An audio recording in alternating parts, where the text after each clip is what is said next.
صلی اللہ علی محمد۔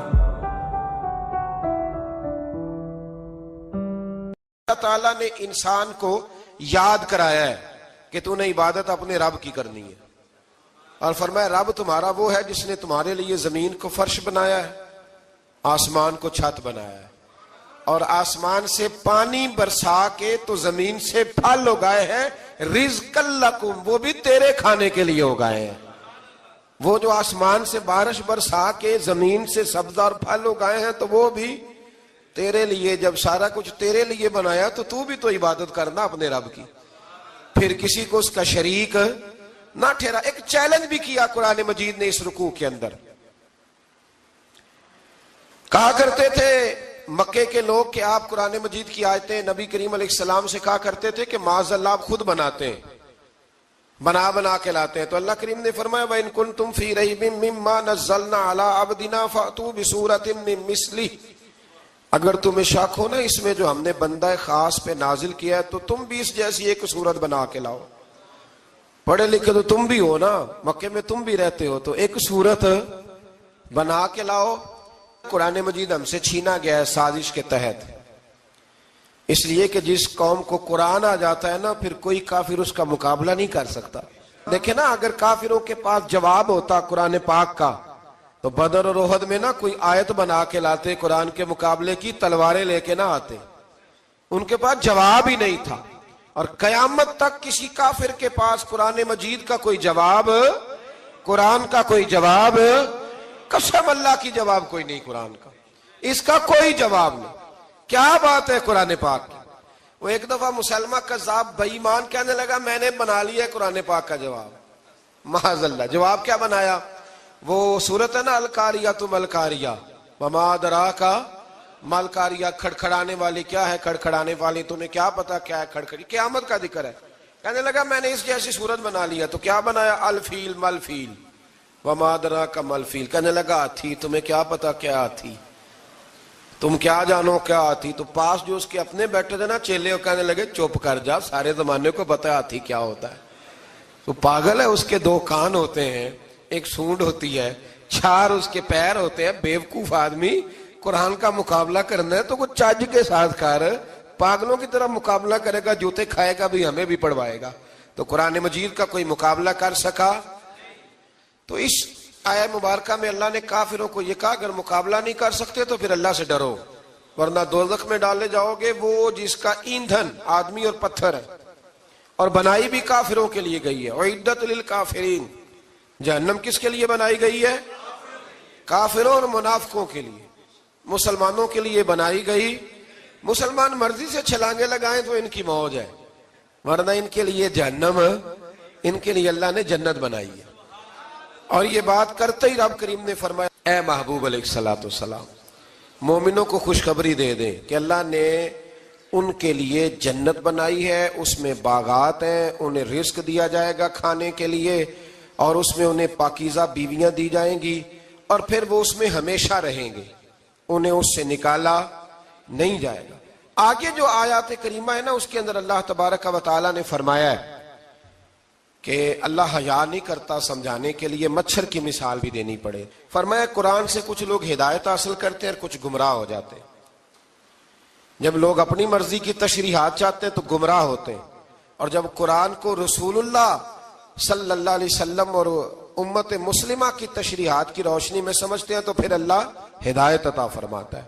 پھر اللہ تبارک و تعالیٰ نے آگے ارشاد فرمایا حضرت آدم کی پیدائش کا واقعہ۔ کچھ مفسرین نے لکھا اللہ نے مشورہ کیا تھا فرشتوں سے، وَإِذْ قَالَ رَبُّكَ لِلْمَلَائِكَةِ إِنِّي جَاعِلٌ فِي الْأَرْضِ خَلِيفَةً، لیکن کچھ مفسرین کہتے ہیں کہ اللہ کو ضرورت نہیں فرشتوں سے مشورہ کرنے کی، اللہ نے فرشتوں سے مشورہ نہیں کیا، بلکہ رب نے انہیں آگاہ فرمایا تھا کہ میں لگا ہوں زمین پہ اپنا نائب بنانے، میں خلافت دینے لگا ہوں زمین پہ۔ اب یہ تو دینے والی کی مرضی ہے نا اس نے کس کو دینی ہے، یہ تو دینے والے کی مرضی ہے نا اس نے۔ تو کچھ لوگ کہتے ہیں کہ دینے والے سے زیادہ ہمیں پتہ ہے، تو فرشتوں کو بھی یہ اجتہادی خطا ہو گئی، کہنے لگے یا اللہ اسے نہ بنانا، یہ فساد کرے گا، یہ خون ریزیاں کرے گا۔ تو اللہ نے فرمایا جو میں جانتا ہوں وہ تم، اللہ اکبر۔ امام راضی فرماتے جب رمضان آتا ہے تو اللہ فرشتوں سے کہتا ہے ذرا یہ کھول کے دروازے دیکھو نا یہ زمین پہ کیا کر رہے ہیں. تم تو کہتے تھے فساد کریں گے اور یہ سارے تراویحاں پڑھ رہے ہیں. تم تو گویا کہتے تھے فساد کریں گے اور یہ تو دیکھو گویا رمضان کے روزے رکھ رہے ہیں. یہ تو میری یاد میں نکلے ہوئے. تم کچھ کہتے تھے اور دیکھو میں نے تمہیں کہا تھا نا جو میں جانتا ہوں وہ تم. اللہ نے پھر حضرت آدم علیہ السلام کو تمام زمانے کے علوم عطا کیے, علم سکھا لیا. تو فرشتوں سے کہا تم بھی ان چیزوں کے نام بتاؤ, تو وہ بتا سکے نہیں. اللہ نے فرمایا اب اس طرح کرو, آدم کو سجدہ کرو. سب نے سجدہ کیا سوائے. وہ کہنے لگا یا اللہ صرف تجھے ہی کرنا ہے. کرنا بھی صرف اللہ کو چاہیے, پر رب کے آگے بھی جھکنا چاہیے, اور جس کے سامنے رب جھکائے نا وہاں بھی. اور یہ جو عاجزی ہے نا, یہ جو جھکنا ہے, یہ علم کے آگے ہے. ہماری مصیبت یہ ہے کہ ہم علم کے آگے بھی گردن جھکانے کو تیار نہیں ہوتے, وہاں بھی ہم خود عالم فاضل بن جاتے ہیں. تو فرمایا کہ سب سے کہا سجدہ کرو. سب نے سجدہ کیا سوائے ابلیس کے. تو پھر ہوا کیا, وکان من الکافرین, وہ کافروں میں سے ہو گیا. پھر اللہ نے حضرت آدم کو اور جناب حوا کو نا مقام دے دیا جنت میں رہنے کے لیے, اور کہا سارا کچھ کھانا, درخت کے قریب نہ جانا. ابھی آپ کسی سے کہہ دیں تھوڑا سا کہ پیچھے نہ دیکھنا, یعنی اگر میری سمجھ لیں ادب کی وجہ سے کوئی 1.5-2 منٹ یا 6 منٹ نہیں بھی نہ دیکھے گا تو سوچے گا ضرور کہ پتہ نہیں اب پیچھے کیا ہے, مصیبت کیا ہے. یعنی آپ کہہ کے دیکھ لیں کسی کو, پیچھے نہ دیکھنا. فطرت ہے نا انسان کی, وہ جستجو کرتا ہے. کہا اس درخت کے پاس نہ جانا. تو حضرت حوا سلام اللہ علیہ کہتے ہیں دل میں خیال رہتا تھا کہ آخر ہے کیا درخت کے پاس. یہی انسان کا عقیدہ توحید ہے کہ جہاں سے رب منع کر دے وہاں وہ منع ہو جائے. اور یہ ان کی خطا نہیں تھی, یہ اللہ کی حکمت تھی, چونکہ رب نے تو پہلے کہہ دیا تھا بنایا ہی زمین کے لیے, تو یہ تو سارا کچھ ہونا تھا تو زمین پہ آنا تھا نا. تو حضرت حوا اور جناب آدم کے پاس شیطان آیا, اب اس کو نکال تو دیا تھا پر ابھی اس کا جنت میں آنا جانا بند نہیں ہوا تھا, یہ بھی اللہ کی حکمت تھی. تو وہ کہنے لگا تمہیں پتہ ہے بعد میں مر جاؤ گے. تو حضرت حوا کہنے لگی کیا موت بھی آئے گی؟ کہاں, اس کی تکلیف بھی بڑی ہوگی, تو پھر بچیں گے کیسے؟ تو کہنے لگے پھل کھا لو اس درخت کا. تو بچنے کے لیے پھل کھایا تھا. جس طرح لوگ آج بہت سارے کام بچنے کے لیے کرتے ہیں پر بچ سکتے, بچنے کے لیے پھل کھایا. تو اللہ نے فرمایا زمین پہ چلے جاؤ. تو حضرت آدم زمین پہ آئے, پھر کئی 100 سال روتے رہے. فَتَلَقَّى آدَمُ مِن رَبِّهِ کَلِمَاتٍ, تو پھر اللہ نے خود ہی جناب آدم کو کچھ کلمے سکھائے. علامہ اسماعیل لکی فرماتے ہیں وہ کلمے یہ تھے کہ حضرت آدم نے میرے نبی کا وسیلہ پیش کیا, تو اللہ کریم نے جناب آدم کی دعا کو مقبول فرما لیا. پھر آگے بنی اسرائیل کا ذکر آ جاتا ہے. اللہ تعالیٰ نے بنی اسرائیل, آج آپ اسی قوم کو یہودی کہتے ہیں, ان کو اللہ نے اس زمانے میں فضیلت عطا کی تھی بہت زیادہ. تو عرب کے اندر جب نبی پاک علیہ السلام نے اعلان نبوت کیا تو کچھ لوگوں نے یہ کہہ دیا کہ اگر یہ یہودی کلمہ پڑھ لیں گے تو ہم بھی پڑھ لیں گے. تو پھر اللہ نے انہیں یاد کرایا کہ تم اصل میں کیا ہو, تمہیں کلمہ پڑھنا چاہیے. تو اہل یہود کا تذکرہ کرتے کرتے رب کریم نے ایک بات یہ بھی ارشاد فرمائی کہ تم لوگوں کو تو کہتے رہے ہو کہ وہ نبی آنے والے ہیں, وہ نبی آنے والے ہیں, اور جب آ گئے ہیں تو ماننے کو تیار نہیں ہو. تو فرمایا تأمرون الناس بالبر وتنسون انفسکم وانتم تتلون الکتاب, لوگوں کو بھلائی کا حکم دیتے ہو اور اپنے آپ کو بھول جاتے ہو. افلا تعقلون, تمہیں عقل نہیں؟ پھر اللہ نے انہیں یہ بھی یاد کرایا کہ یاد کرو وہ زمانہ کہ جب فرعون نے خواب دیکھ لیا تھا کہ کوئی بچہ اس کی سلطنت کو تباہ کرے گا, تو پھر اس نے تمہارے بچوں کو ذبح کرانا شروع کیا اور تمہاری بیٹیوں کو چھوڑتا تھا. فرمایا یہ بھی تو تم نے دیکھا, میں نے تمہیں پھر تم سے کہا جہاد کرو قوم عمالقہ کے خلاف, تو مقام طیہ میں جا کے یہ لوگ کہنے لگے ہم سے جہاد نہیں ہوتا. اللہ نے انہیں ایک میدان میں قید کر دیا. بڑی دلچسپ بات, قید تو لوگ ہوتے ہیں نا چار دیواری میں, تو اللہ نے بنی اسرائیل والوں کو جب انہوں نے کہا ہم جہاد نہیں کریں گے تو اللہ نے میدان میں قید کر دیا.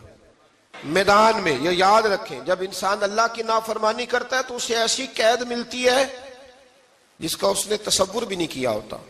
ایک میدان ہے مقام طیہ, قید ہو گئے, سارا دن سفر کرتے تھے, سارا دن, تو رات کو تھک کے سوتے تھے, صبح اٹھتے تھے نا جب, تو وہیں ہوتے تھے جہاں کل صبح چلے تھے. تو رب جب کسی کو قیدی بناتا ہے تو اسے زنجیروں کی سلاخوں کی ضرورت، دعا فرمائے اللہ تبارک و تعالی غموں سے نجات عطا فرمائے، یہ دعا فرمائے۔ ایسی قید دیتا ہے کہ جس سے پھر چھٹکارا ہو سکتا۔ تو بنی اسرائیل کا بہت زیادہ تذکرہ اس بارے میں اللہ تبارک و تعالی نے پھر بیان کیا، اور پھر کہا کہ انہیں جو حکم دیا جاتا تھا یہ اس کی سرتابی کرتے تھے، پھر اللہ نے ان پر ذلت نازل کر دی اور یہ ہمیشہ اس کا شکار رہے۔ قوم سبت کا ذکر فرمایا اللہ نے، ہفتے والے دن کچھ لوگ نافرمانی کرتے تھے۔ ہمارے بھی ہیلے بہانے ہیں نا آج کل کاروبار میں، تو اسی سپارے کی آیت نمبر 65 کے اندر اللہ تعالیٰ نے حضرت داؤد کی قوم کا ذکر کیا کہ اللہ نے انہیں حکم دیا تھا کہ ہفتے والے دن مچھلیاں نہیں پکڑنی، تو وہ کہتے تھے چلو ہاتھ لگا کے نہیں پکڑنی، ہاتھ لگا کے۔ وہ ہمارے لوگ ہیلے بہانے تلاش کر لیتے ہیں نا، وہ بڑے جناب انشورنس والا آ گیا، اب وہ بینک والا آ گیا، وہ فلانے صاحب آ گئے، وہ تروڑ مروڑ کے کہانیاں باتیں، اور پھر ہمیں بھی رستے مل جاتے ہیں بچنے کے۔ مفتی صاحب نے کہہ دیا تھا ایک مولانا سے میں نے ان کو کہا ہفتے والے دن مچھلیاں نہیں پکڑنی، کا نہیں پکڑتے، چھوٹے چھوٹے حوض بنا لیے تو مچھلیاں زیادہ آتی تھی اس دن۔ یہ بھی اللہ کی قدرت تھی، نماز کے وقت گاہک زیادہ آتے ہیں، یہ اس کی قدرت ہوتی ہے۔ تو وہ مچھلیاں حوض میں جمع ہو جاتی ہیں، یوں سمجھ لیں کہ جال انہوں نے لگا لیے ہوئے تھے، تو جال میں وہ پھنستی رہتی تھی، حوضوں میں آتی رہتی تھی۔ ہفتے کو نہیں پکڑتے تھے، اتوار کو پکڑ لیتے تھے، تو پھر اللہ نے انہیں سزا دی۔ فرمایا تماشے کرتے ہو اللہ کے حکم کے ساتھ، کیا سزا دی؟ فَقُلْنَا لَهُمْ كُونُوا قِرَادَةً خَاسِئِينَ، فرمایا بندر بن جاؤ دھتکارے ہوئے۔ جو رزق حرام طریقے سے کماتے تھے رب انہیں بندر بنا دیتا تھا۔ ابھی بھی میں نے دیکھے ہیں بڑے بڑے تاجر پاگلوں جیسی زندگی گزار رہے ہیں، نفسیاتی طور پہ سکون نہیں ہے، کروڑوں روپیہ پڑا ہے۔ کیوں؟ اس لیے کہ رب کے بتائے ہوئے طریقے کے مطابق تجارت نہیں کرتے۔ آگے ایک اور دلچسپ بات آ گئی، بنی اسرائیل کے اندر نا ایک شخص نے اپنے چچا کو قتل کر دیا جائیداد کے لیے۔ یہ دیکھیں کب سے لوگ جائیداد کے لیے قتل کرتے آ رہے ہیں۔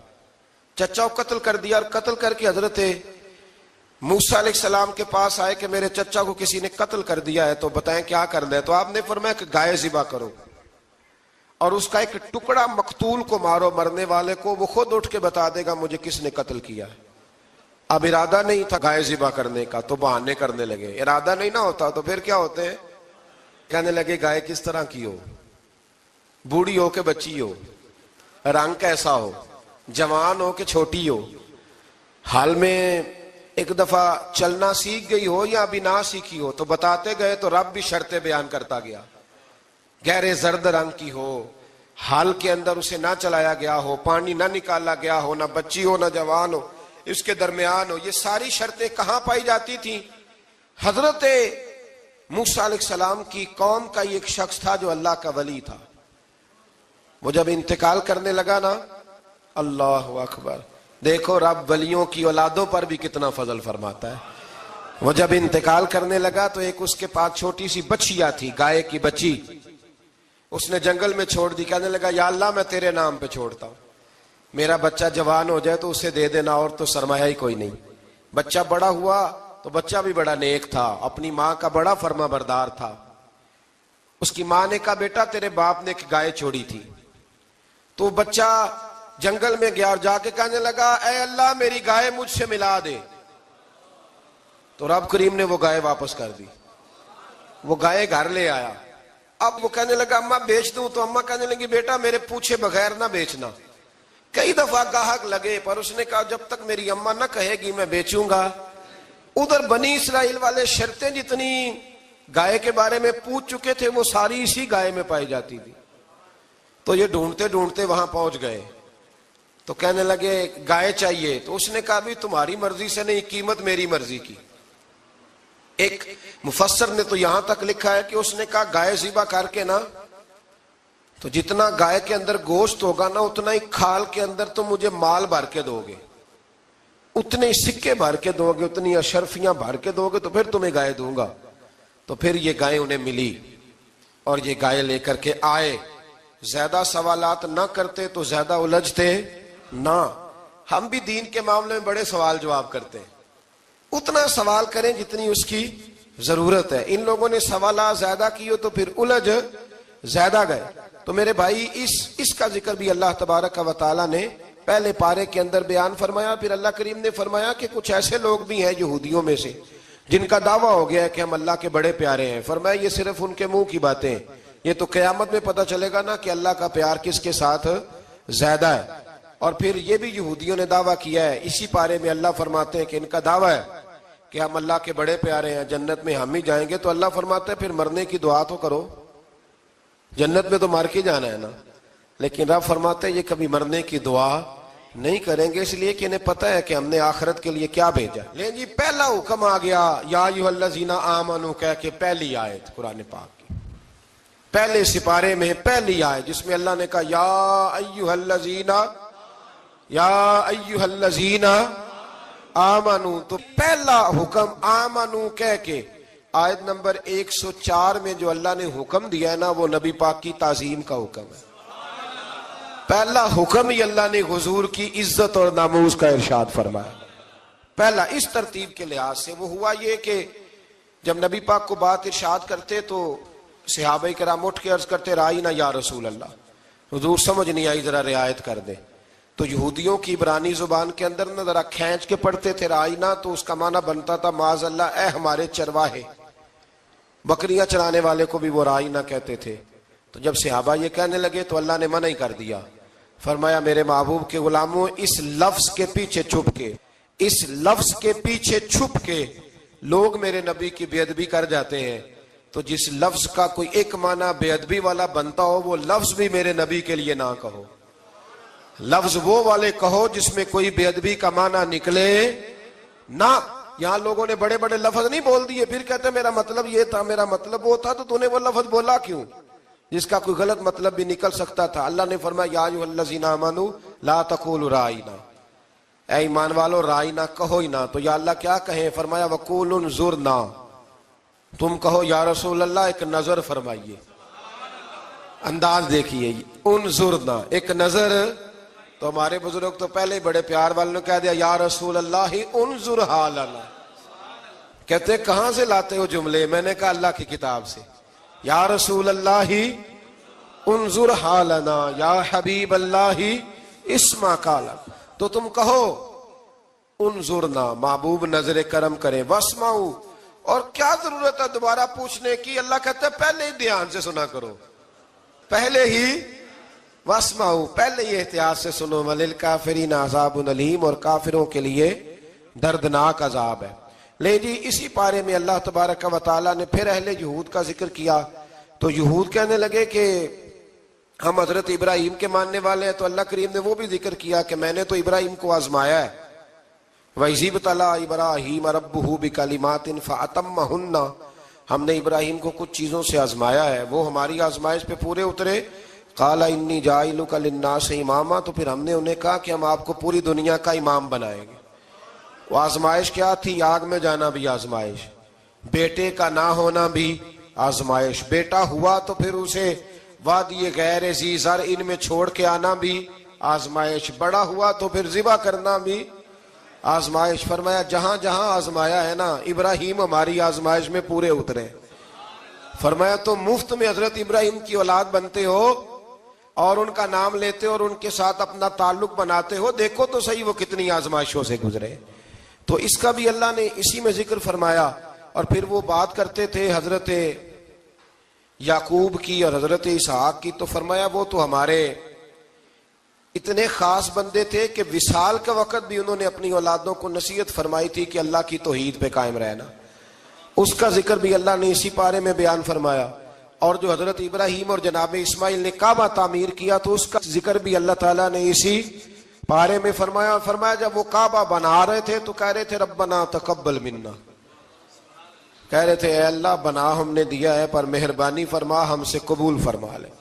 تو جو آیہ کریمہ آخر میں عرض کرنا چاہتا ہوں اس پر بھی تھوڑی توجہ فرمائیں گے تو بات بڑی نکھر کے باہر آئے گی. یہ 16ویں رکوع کے اندر اللہ نے پھر یہود کا اور عیسائیت کا ذکر فرمایا. تو اللہ کریم نے ایک بات ارشاد فرمائی, یہودیوں کے ہاں جب کوئی بچہ پیدا ہوتا تھا وہ پیلے رنگ کے ساتھ اس کو رنگتے تھے, یا کوئی خاص رنگ تھا ان کا. بچہ پیدا ہوتا تو اس پر وہ رنگ چڑھاتے ہیں کہ یہ جی ہمارے مذہب کا رنگ ہے. ہمارے ہاں بھی رسمیں ہیں نا اپنی اپنی، معاذ اللہ اپنی اپنی نہیں ہونی چاہیے، اللہ رسول کا حکم ہونا چاہیے.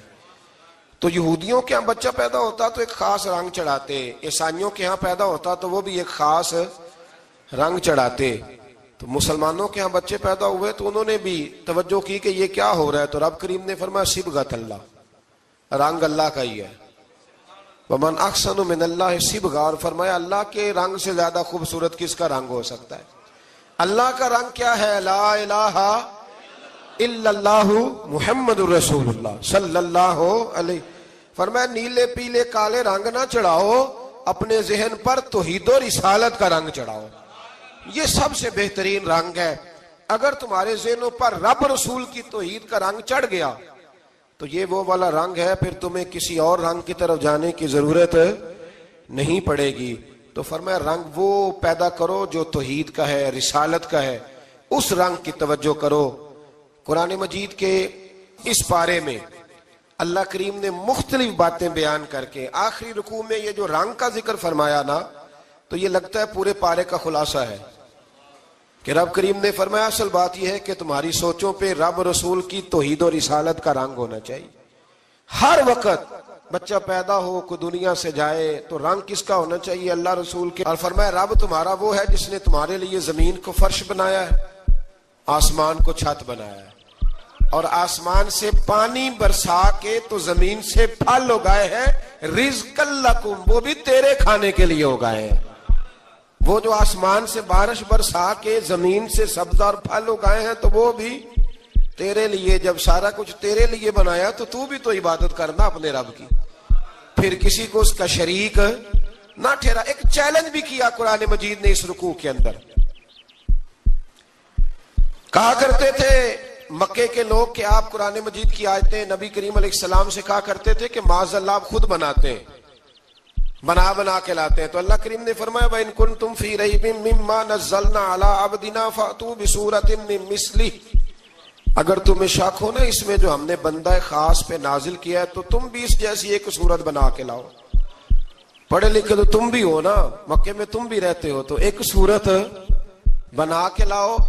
قرآن مجید ہم سے چھینا گیا ہے سازش کے تحت، اس لیے کہ جس قوم کو قرآن آ جاتا ہے نا پھر کوئی کافر اس کا مقابلہ نہیں کر سکتا.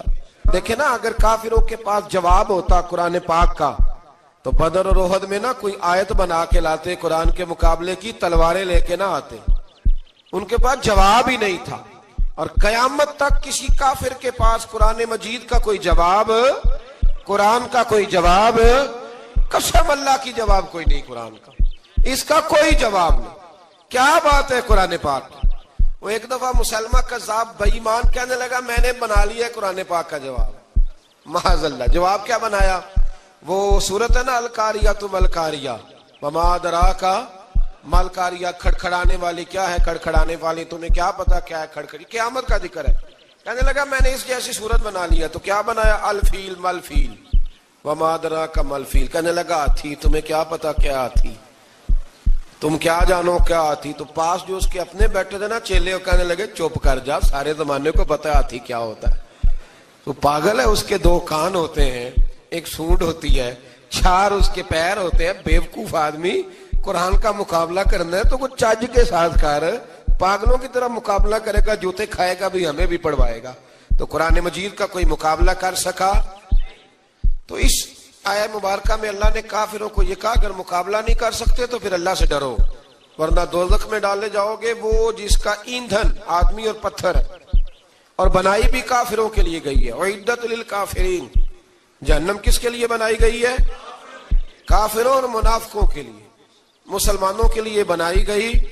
مسلمان مرضی سے چھلانگے لگائیں تو ان کی موج ہے، ورنہ ان کے لیے جہنم، ان کے لیے اللہ نے جنت بنائی ہے.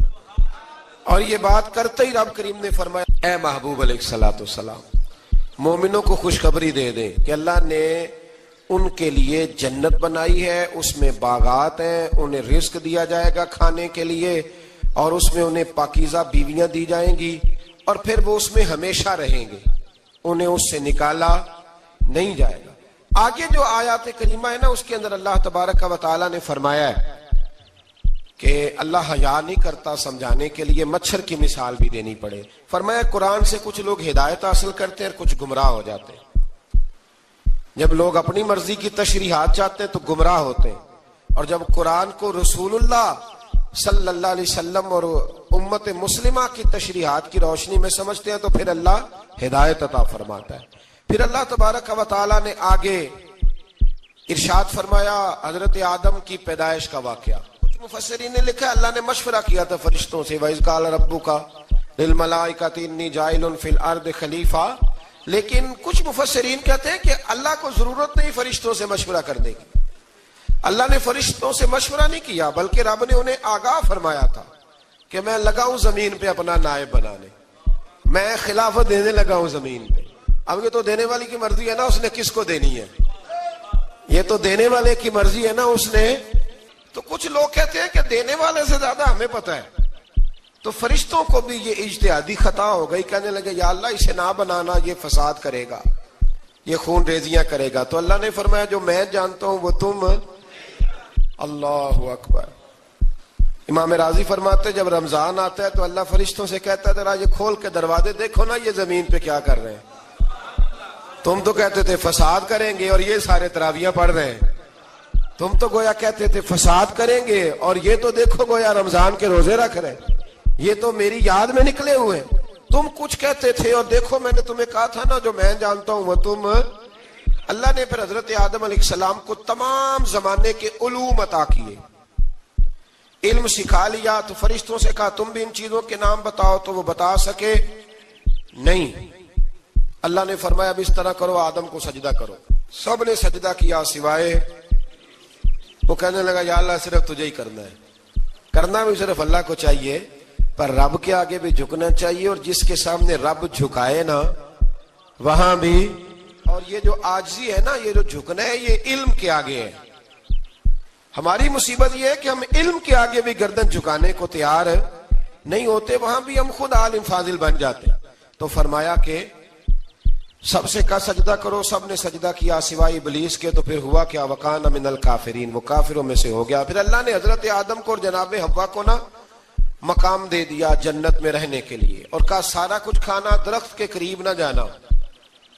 ابھی آپ کسی سے کہہ دیں تھوڑا سا کہ پیچھے نہ دیکھنا, یعنی اگر میری سمجھ لیں ادب کی وجہ سے کوئی 1.5-2 منٹ یا 6 منٹ نہیں بھی نہ دیکھے گا تو سوچے گا ضرور کہ پتہ نہیں اب پیچھے کیا ہے, مصیبت کیا ہے. یعنی آپ کہہ کے دیکھ لیں کسی کو پیچھے نہ دیکھنا, فطرت ہے نا انسان کی, وہ جستجو کرتا ہے. کہا اس درخت کے پاس نہ جانا.